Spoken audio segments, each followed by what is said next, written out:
오늘 예배에 참여하신 우리 모든 성도님들에게 하나님의 축복이 함께하기 원합니다.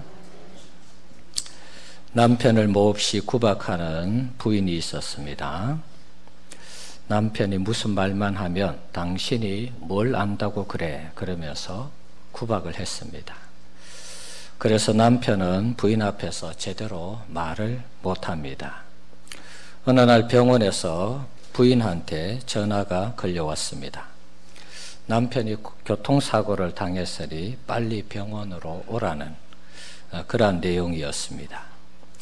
부인은 허겁지겁 병원으로 달려갔지만 남편은 이미 죽어서 하얀 천을 씌워 놓았습니다. 부인은 평소에는 남편에게 구박했지만 남편이 죽고 나니까 그저 서러울 수가 없었습니다. 부인은 남편이 누워있는 그 병상을 붙들고 한없이 울었습니다.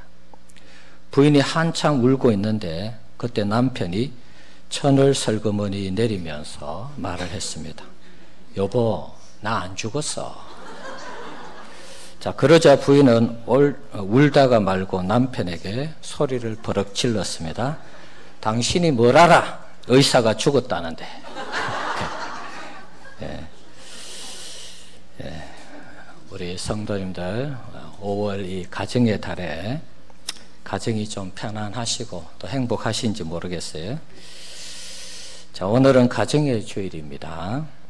가정을 구성하는 기본 단위가 남편과 아내이죠. 남편과 아내가 어떻게 해야 행복한지 오늘 말씀을 통해서 한번 살펴보려고 합니다. 먼저 아내들이 남편에게 해야 할 일이 있습니다.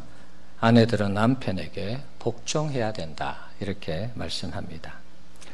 복종하다라는 이 단어는 휘포타소라는 단어를 쓰고 있습니다. 아래에 두다. 아래에 있으니까 복종해야 된다 그런 말이죠. 아내는 남성 아래에 있는 그런 개념으로 단어를 사용하고 있습니다. 마치 남성의 다스림을 받는 그런 개념이라고 할 수 있겠습니다. 이어서 나오는 말씀이 이를 또 뒷받침하고 있는데요. 23절에 보면 남편이 아내의 머리가 된다 그랬습니다. 아무래도 몸을 주장하는 다스리는 그런 기관은 머리겠죠. 그런 측면에서 남편은 아내의 머리가 되고 또 아내는 남편에게 복종해야 된다 그런 말입니다.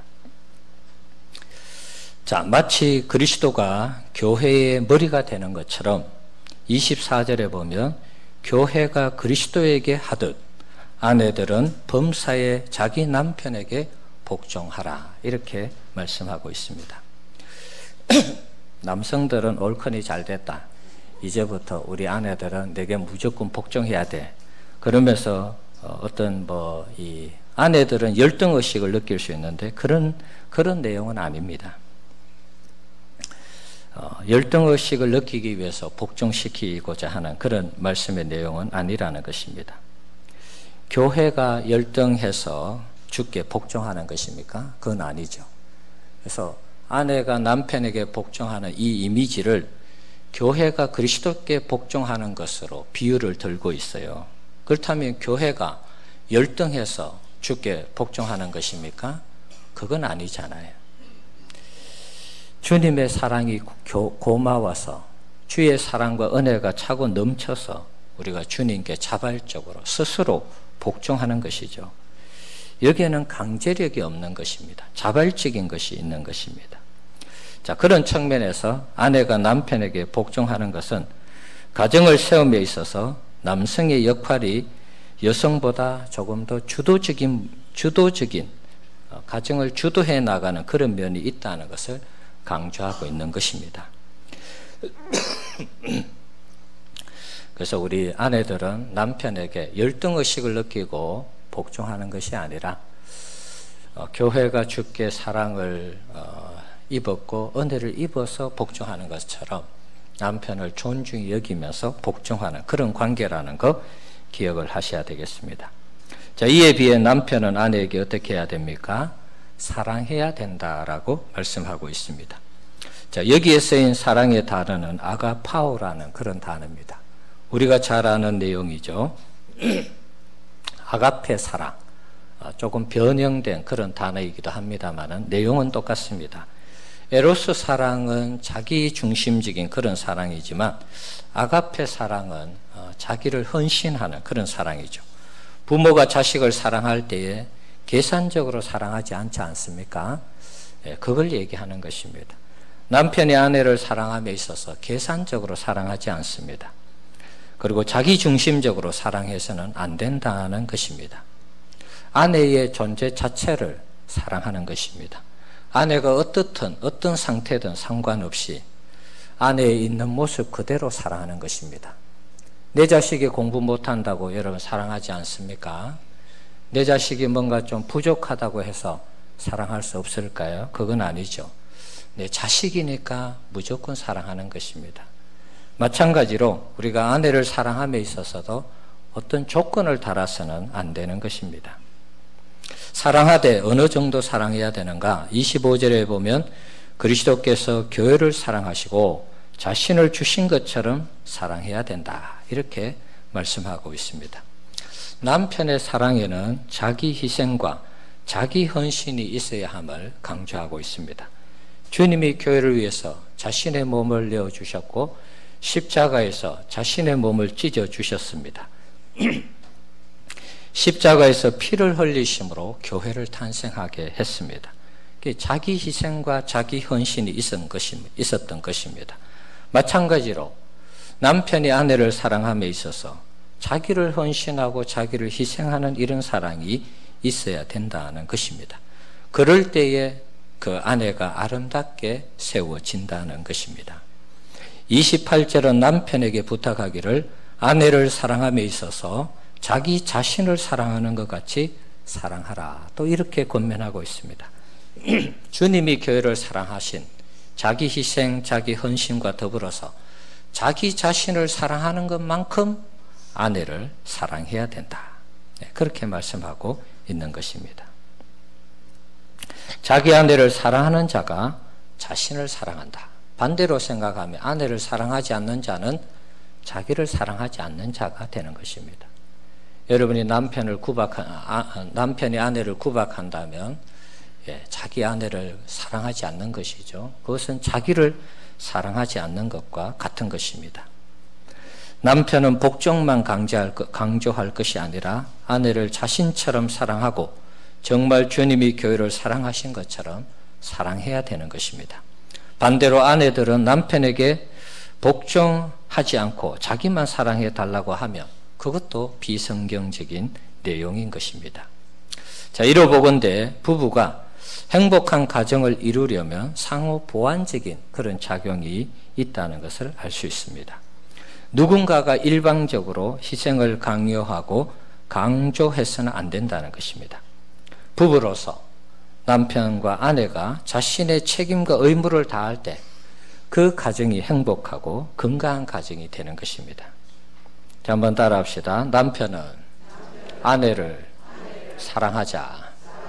아내는 남편에게 복종하자. 이게 상호작용이 일어나는 것입니다.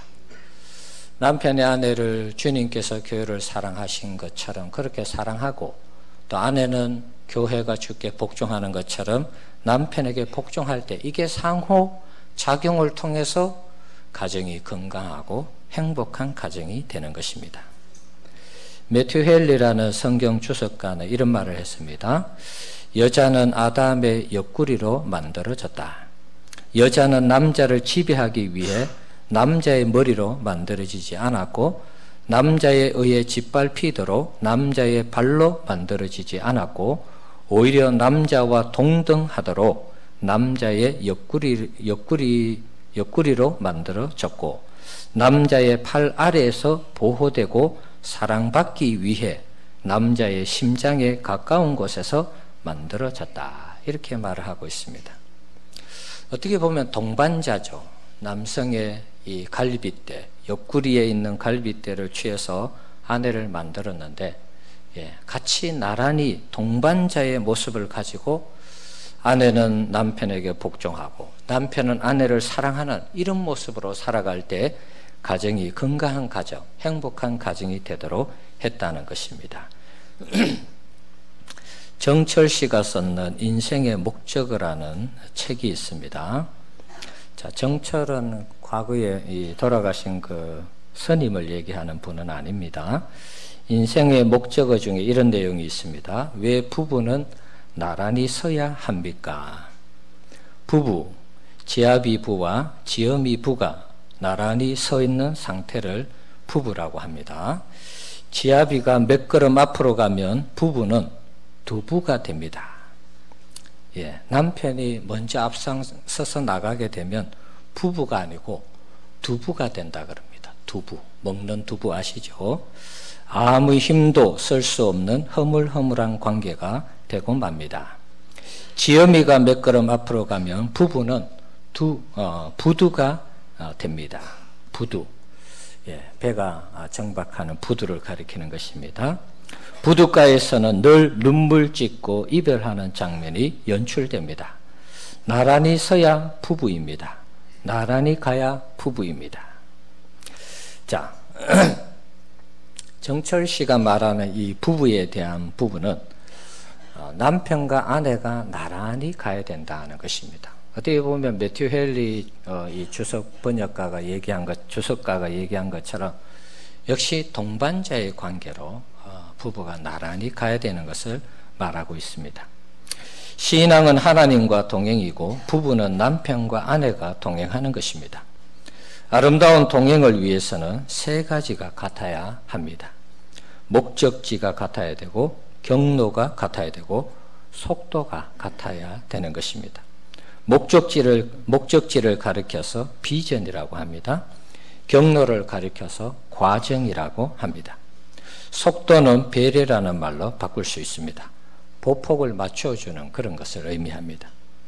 지아비가 너무 앞서가면 부부는 두부가 됩니다. 지엄이가 앞으로 가면 부부는 부두가 됩니다. 나란히 가는 것이 부부입니다.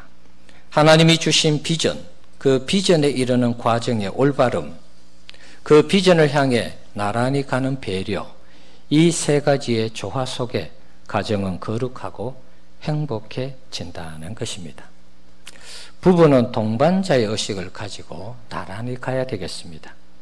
이것을 오늘 말씀에 적용시키면 남편이 아내에게 복종만을 강요해서는 안 되고 아내는 남편에게 사랑만을 강요해서는 안 된다는 것입니다. 같이 가야 된다. 그런 말이죠. 그럴 때 아름다운 가정이 되고 부부가 되는 것입니다.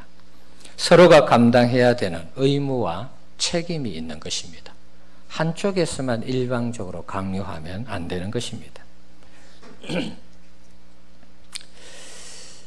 유대인의 이 혈통은 철저하게 어머니를 따르는 그런 이 혈통을 따른다고 합니다. 모계 사회라고 할까요?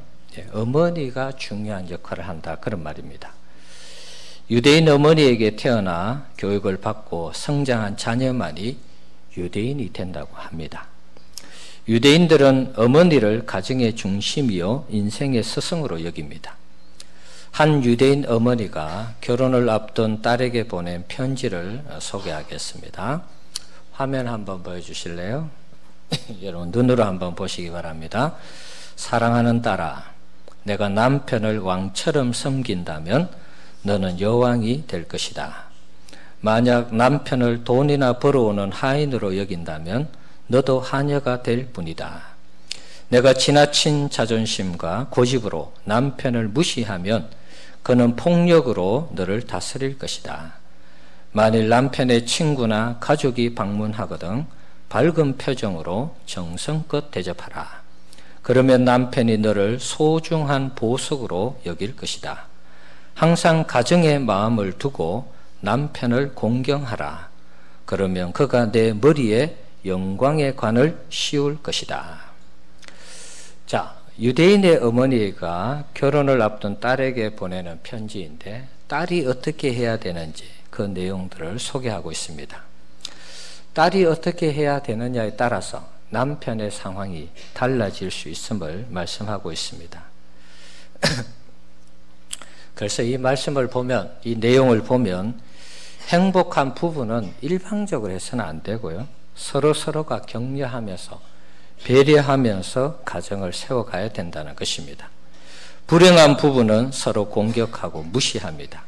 이기심과 무관심으로 가정의 행복을 빼앗아가는 것입니다. 자, 그런 측면에서 아내는 아내대로, 남편은 남편대로 자기 해야 할 일을 할 때에 가정이 건강하고 행복한 가정이 되는 것입니다. 자, 부부 행복 비결을 전파하는 박수홍 장로님, 그리고 김예자 권사님이라는 분이 있는데, 남편이 아내에게 바라는 5가지가 있다고 합니다. 한번 보여주세요.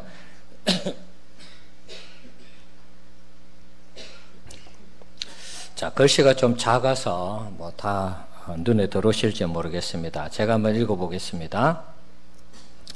남편이 아내에게 바라는 것 5가지입니다. 첫 번째, 부부가 좋은 짝을 이루기 위해서는 부부 관계에 있어서 서로에 대한 지식과 쾌감, 불쾌감들을 이야기하고 개선해야 한다. 부부 간에 좋은 부부 관계를 유지하려면 소통이 있어야 된다. 그런 말이죠. 뭐가 좋은지, 뭐가 나쁜지 서로가 서로에게 얘기를 하면서 이런 부분들을 보완해 갈 때 부부관계가 좋아진다는 것입니다. 두 번째, 남편의 취미 생활을 파악하고 남편과 많은 시간을 보내기 위해 아내의 취미 생활을 줄이거나 포기할 수 있는지 점검해 본다. 남편은 남편대로, 나는 나대로 이렇게 너무 따로 놀아서는 안 된다는 것입니다. 남편의 취미 생활을 잘 살펴서 같이 할 수 있는 것은 같이 하면 부부 생활에 좋다는 것이죠. 세 번째, 대부분 남성들은 여성의 내면적인 아름다움만으로는 만족하지 못하므로 매력적인 몸매를 위해 노력해야 된다. 자, 몸을 가꾸는 분들, 포기하시는 분들이 있을지 모르겠습니다. 남편들은 아내의 그 따뜻한 마음도 귀하게 여기지만 때로는 인간인지라 몸매도 본다는 거예요. 좀 신경 쓰셔야 돼요. 그냥 막 먹고 주무시면 안 됩니다. 네 번째, 외면적으로는 힘이 있고 모든 일을 잘 처리하는 성공적인 남편도 내면에는 많은 걱정과 불안감이 있다. 정숙하고 지혜로운 내조가 필요하다. 남편이 잘해도 그 마음에는 이거 잘하다가 안 되면 어떡하지 하는 그런 불안한 마음이 있다는 것입니다. 그러니까 그런 마음을 잘 살펴서 내조해야 된다. 5번째, 남편은 배우자가 가장 열렬한 팬이기를 원합니다. 아내의 지원과 격려는 남편에게 활력과 자신감을 불어넣어 줌을 알라.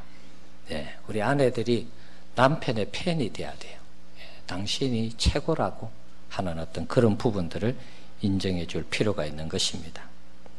자, 그럼 반대로 아내가 남편에게 바라는 5가지 한번 말씀드리겠습니다. 자, 첫 번째, 바뀌었나요? 자, 아내가 남편에게 바라는 것. 당신은 내게 가장 중요해. 내가 도와줄게. 당신이 자랑스러워 등의 말로 아내가 따뜻한 보살핌을 받는다고 느끼게 해 주어야 합니다. 자, 남편들은 아내가 늘 남편의 그 자상함을 통해서 내가 따뜻한 보호를 받는다. 이런 어떤 느낌을 가질 수 있도록 남편들이 해야 된다는 것입니다. 두 번째, 아내가 원하는 대화를 하는 시간을 가지라. 우리 남성들은 일하고 나서 집에 돌아오면 쉬기를 원하죠. 그래서 대체로 보면 TV를 켜놔놓고 그냥 이렇게 들어 누워서 TV를 보는 경향이 있습니다. 그때 옆에서 우리 아내들이 뭐라고 자꾸 얘기하죠. 그러면 짜증이 나죠. 우리 남편들 그런 거 신경 써야 될 것 같아요. 아내들은 하루 종일 집에 있다가 남편이 왔기 때문에 뭐라고 자꾸 얘기하고 싶은데 남편들은 자꾸 쉬고 싶어서 다음에 얘기하자 그러는데 그러면 안 된다는 것입니다. 자, 아내가 원하는 대화의 시간을 가지라는 것입니다. 뭐 식사할 때라도 아니면 대화를 하시든지, 앞에서도 뭐 소통의 이야기가 좀 있었는데 대화하는 시간을 가지는 것 중요합니다. 세 번째, 여성은 배우자가 전적으로 자신을 신뢰하길 바랍니다. 남편이 아내를 믿어주는 것이죠. 작은 일이라도 아내에게 감추지 말아야 합니다. 아내가 의심하지 않도록 어떤 것이든지 다 신뢰감을 줄 수 있도록 해야 될 것 같아요. 우리 남편분들 아내가 못 보도록 그 스마트폰 비밀번호를 걸어놓고 아내가 못 보도록 하는 그런 경우가 있을지 모르겠어요. 그 신뢰가 깨지는 것입니다. 아내가 항상 볼 수 있도록 해야 돼요. 저는 그렇게 하고 있습니다. 남편도 아내도 마찬가지입니다. 남편이 아내 것을 못 보고 아내가 남편 것을 못 보면 자꾸 사람이 의심을 해요. 저기에 뭐가 있길래 못 보게 하나, 뭐 그런 생각할 수 있겠죠. 자, 네 번째, 아내가 재정적으로 궁색하지 않도록 현실적인 바탕에 근거한 희망 예산을 세우라. 네, 아내에게 적절하게 물질을 제공하라는 것입니다.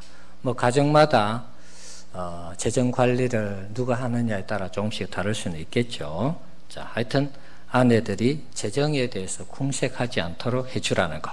다섯 번째, 아이들 양육의 중심 역할을 하며 처가와 화목하게 하라. 네, 아이들을 세우는 부분에 있어서는 우리 남편들이 좀 더 강한 그런 측면이 있죠. 남편들이 가만히 있으면 어머니가 하는 것은 어떻게 보면 늘 사랑하고 용서해 주는 그런 부분이 많죠. 자, 하지만 아버지는 엄하게 할 때는 좀 엄하게 하고, 그래서 자녀들이 부모를 공경하고 또 가정에서 자녀들의 역할들을 잘 하도록 남편들이 가르칠 필요가 있는 것입니다. 그리고 처가에 잘하면 또 시가에도 잘하는 것이죠. 자, 시댁에도 잘하는 것입니다. 그래서 이런 부분들을 서로 공유할 필요가 있는 것입니다. 남편과 아내가 해야 할 일인데, 자, 성경은 아니지만 우리가 이 다섯 가지들 남편이 아내에게, 아내가 남편에게 해야 하는 일들을 잘 참고하셔서 우리가 실생활 속에 적용하면 도움이 될 것 같아요. 코리아 헤럴드지에 행복을 막는 10가지 습관을 실었습니다. 행복을 막는 10가지. 남편과 아내가 하지 말아야 할 일입니다. 첫 번째, 지난날의 원한을 품고 사는 것입니다. 옛날 일들을 가지고 자꾸 끄집어내어서 부부싸움 할 때 적용하는데요, 그 심각한 것입니다. 그래서 과거의 일은 다 그냥 뒤로 하셔야 돼요. 과거에 싸우기 시작하면 과거 10년, 20년 전에 있었던 일까지 다 꺼내서 얘기하면 힘들어지는 것입니다. 그래서 지난날의 원한을 품고 사는 것 빨리 없애야 되는 것입니다. 두 번째는 꿈을 포기하는 것입니다. 가정에 꿈이 없을 때 행복해질 수가 없습니다. 앞으로 우리 가정이 어떤 가정이 될 것이다, 그런 비전들이 있어야 되겠죠.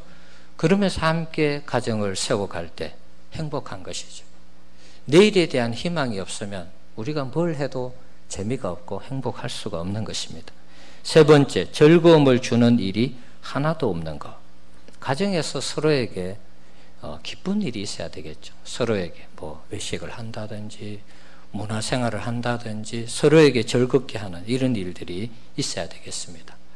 뭐 우리가 돈을 자꾸 아끼려고 하는데 아끼는 게 능사는 아닙니다. 쓸 때는 또 쓰셔야 돼요. 네 번째, 인간관계를 거칠애로만 맺는 것.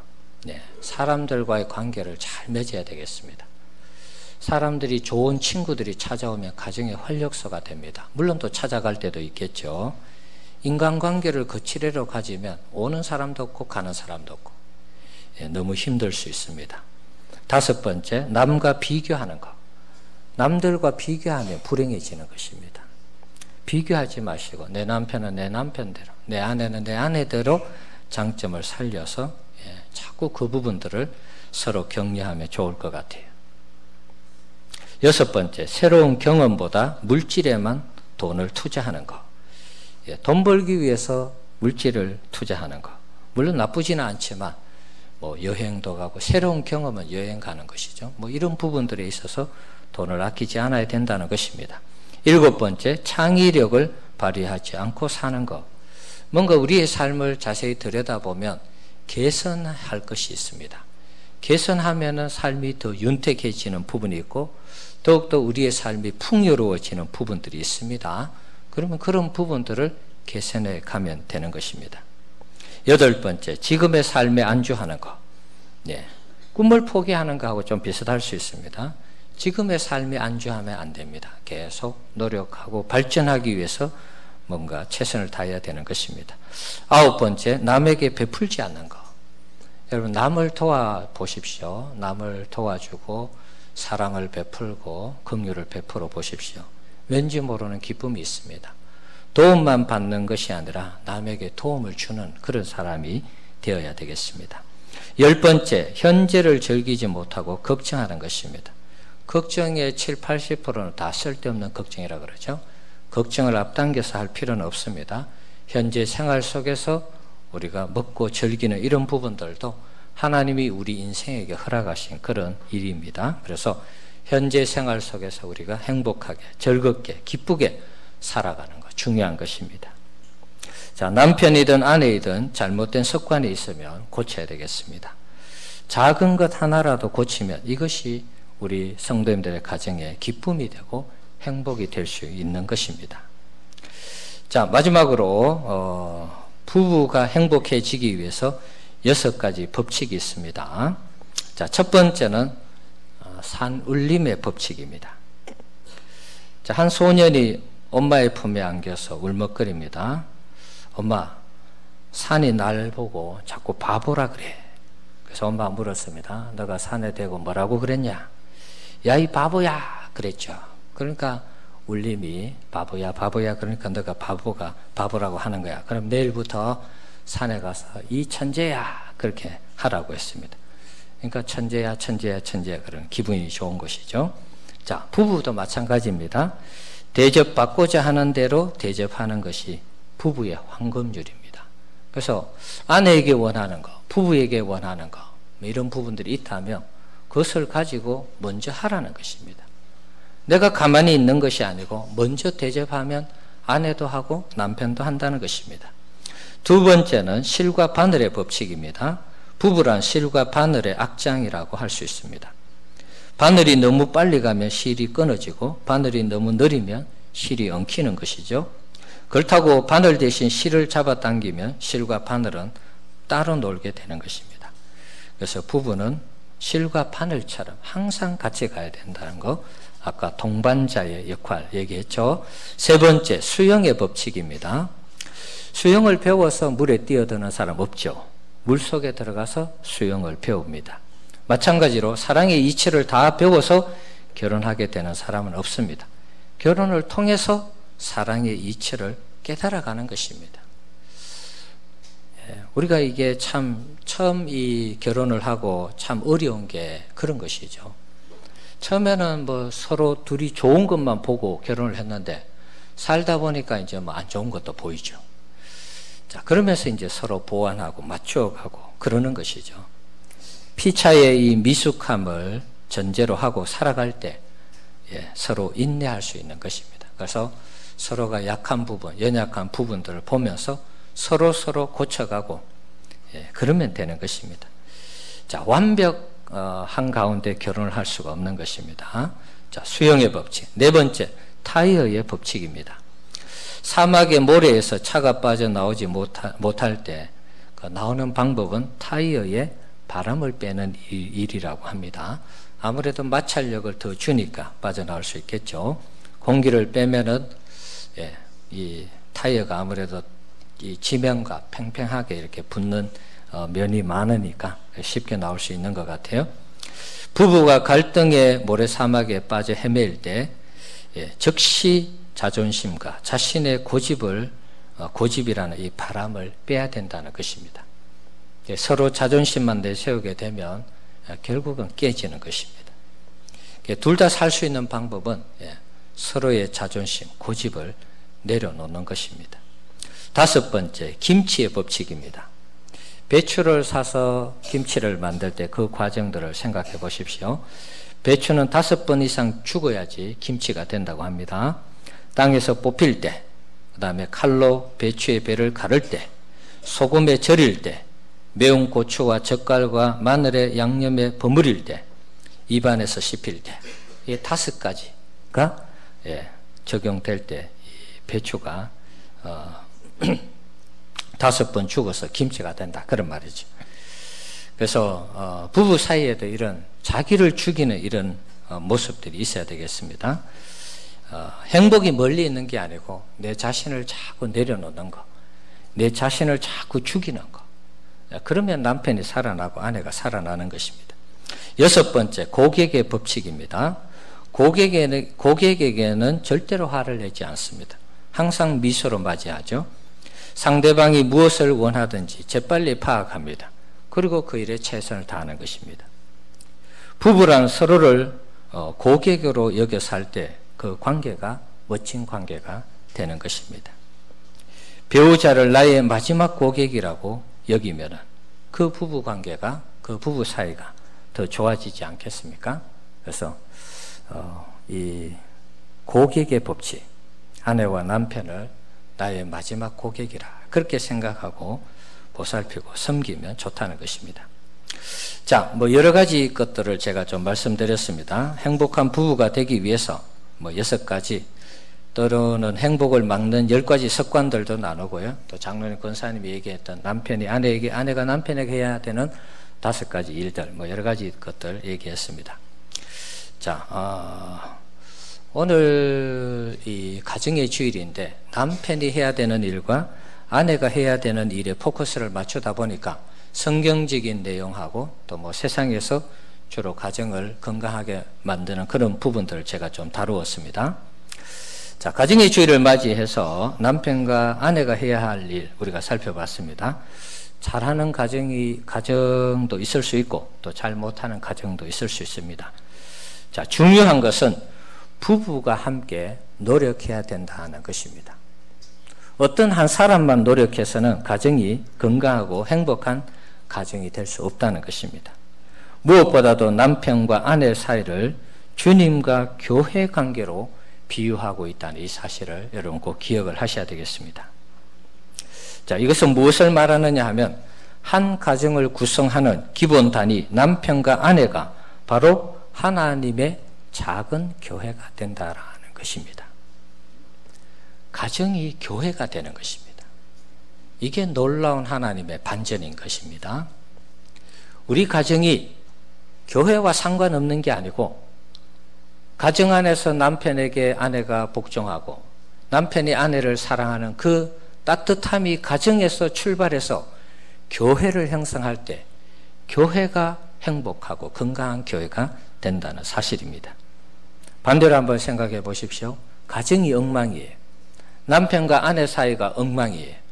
교회 왔는데 여러분, 교회가 행복할까요? 교회가 기쁠까요? 그렇지 않습니다. 가정이 엉망이면 교회도 엉망이 되는 것입니다. 가정이 불행하면 교회도 불행하게 되는 것입니다. 가정과 교회를 별개로 취급할 게 아닌 것입니다. 제가 깨달은 것은 그런 것입니다. 에베소서는 교회론을 얘기하고 있는 성경 말씀입니다. 교회가 어떠해야 되는지 계속해서 강조하고 있는 내용이 에베소서에 등장하고 있습니다. 그래서 가정이라는 이 작은 이 단위가 교회의 기본적인 단위가 된다는 것입니다. 그래서 아내가 남편에게 복종하고 남편이 아내를 사랑하는 이것이 가정 안에서 잘 될 때, 유기적으로 될 때 이것이 교회로 들어오게 되면 교회가 행복하고 건강한 가정이 된다는 것입니다. 가정에서 안 되면 교회에서도 안 된다는 것입니다. 가정이 여러분 무너지는데 교회가 세워지겠습니까? 어려운 것입니다. 가정을 교회라고 생각하시고 여러분 서로 복종하고 사랑하면서 우리 백석교회를 아름다운 교회, 최고의 교회로 세워가는 우리 성도님들 되시기를 바랍니다. 남편과 아내가 해야 할 일이 있습니다. 책임과 의무를 가지고 감당하시고 그 일을 잘 감당할 때 우리 백석교회가 이 시대 최고의 교회로 세워지게 될 줄 믿습니다.